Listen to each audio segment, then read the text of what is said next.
नमस्ते. आशीर्वाद तुमच्या या चॅनलवर आपल्या सगळ्यांचे मी खूप खूप अगदी मनापासून स्वागत करते. आज मी आपल्या कोकणचा रानमेवा सगळ्यांच्या आवडीची ओल्या काजूची भाजी बनवते आहे. इथे बघा हे काजू ओले काजू कापून घेतले. मग आता मी ते पहिलं गरम पाणी घालून घेते. आणि सालं काढलेली नाहीये, सालं निघायला पाहिजे त्याच्यामुळे मी ते गरम पाणी केलंय ते घालून घेते.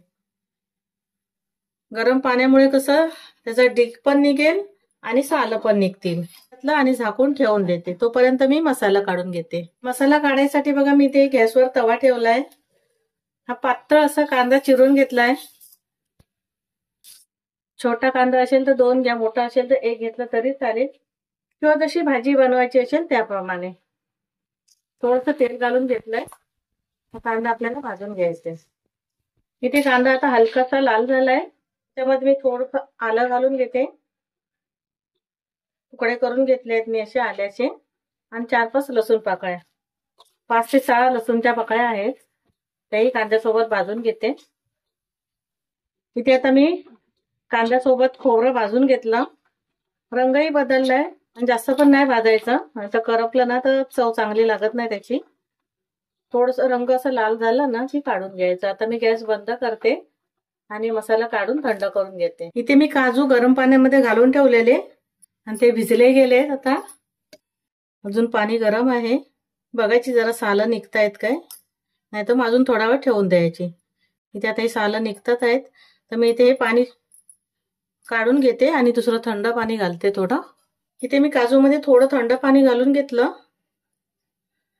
आणि याची सालं काढून घेते अशी.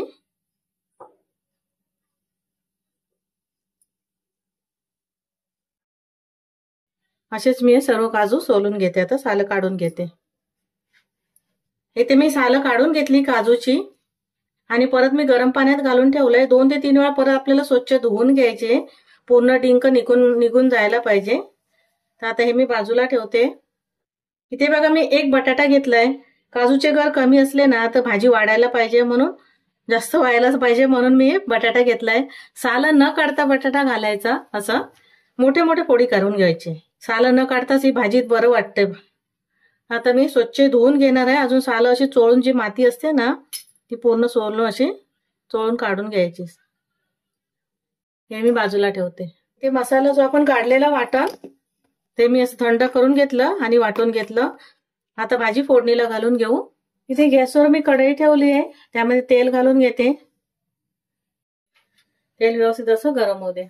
इथे आता तेल गरम झालंय, त्यामध्ये मी अर्धा कांदा घेतलाय चिरून, तो घालून घेतलाय आणि थोडासा कढीपत्ता. कांदा हलकासा लाल करून घ्यायचा. इथे आता कांदा हलकासा लाल झालाय की थोडीशी कोथिंबीर घालून घेते, चिरून घेतलीये. फोडणीमध्ये छान होते असे कोथिंबीर घातली तर. मालवणी मसाला घालून घेते. जसं तिखट तुम्हाला आवडेल त्याप्रमाणे तुम्ही घालून घ्या. मी आता 1 ते 1.5 चमचा इथे मालवणी मसाला घातलाय. काही मिरची तिखट असते, काही कमी असते, त्याप्रमाणे घालून घ्यायचंय. मी ते थोडंसं 1 चमचाभर पाणी घालून घेते, मसाले जळू नये त्यासाठी फक्त. आणि रंगही छान येतो मग भाजीचा आपल्या. इथे आता मी बटाटा घालून घेते. हे आता नवीन बटाटे आहेत ना तर शिजायला थोडासा वेळ लागतो, त्याच्यामुळे मी पहिला बटाटा घातलाय. इथे बटाटा घातला आणि 1 ते 2 मिनिटं आपल्याला झाकण ठेवायचे. थोडासा बटाटा शिजून घेते. इथे बटाटा घातला, झाकण ठेवलेलं, 2 मिनिटं झाली, शिजून घेतलं थोडंसं. अजून थोडं 4 मिनिटं ठेवलं तर चालेल, कारण बटाटा कधी हा शिजतो लवकर, कधी शिजत नाही. आता जे काजू ठेवलेले आपण धुवून ते घालून घ्यायचे. 2 ते 3 वेळा परत धुवून घ्यायचे स्वच्छ सालं काढल्यानंतर. ते पण मिक्स करून घेते व्यवस्थित असे. इथे आता काजू घातले, 2 ते 3 मिनिटं झाली, परत एकदा परतून घेते. आता जो आपण मसाला वाटण करून घेतलेलं ते घालून घ्यायचंय. तसं तुम्हाला घट्ट पातळ भाजी पाहिजे त्याप्रमाणे तुम्ही घालून घ्या. रश्शेवाली ठेवायची आहे, सुकी ठेवायची आहे. परत एकदा मिक्स करून घ्यायचंय. आधी मीठ घालून घेते मी, चवीप्रमाणे मीठ घालून घ्यायचंय, जशी भाजी असेल त्याप्रमाणे. परत एकदा मिक्स करून घेते. मीठ व्यवस्थित असं मीठ घालून मिक्स करून घेतलं.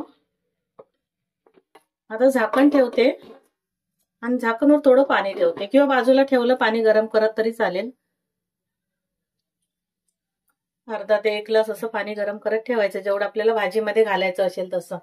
आता मी थोडा वेळ शिजून घेते. इथे आता 3 ते 4 मिनिटं झाली. मी ताटावर पाणी ठेवलं आणि भाजी शिजत ठेवलेली. आता तेच पाणी मी भाजीमध्ये घालून घेते.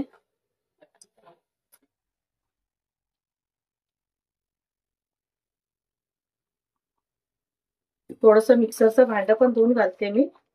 मसाला वाटलेला ते गरम मसाला घालते मी थोडंसं.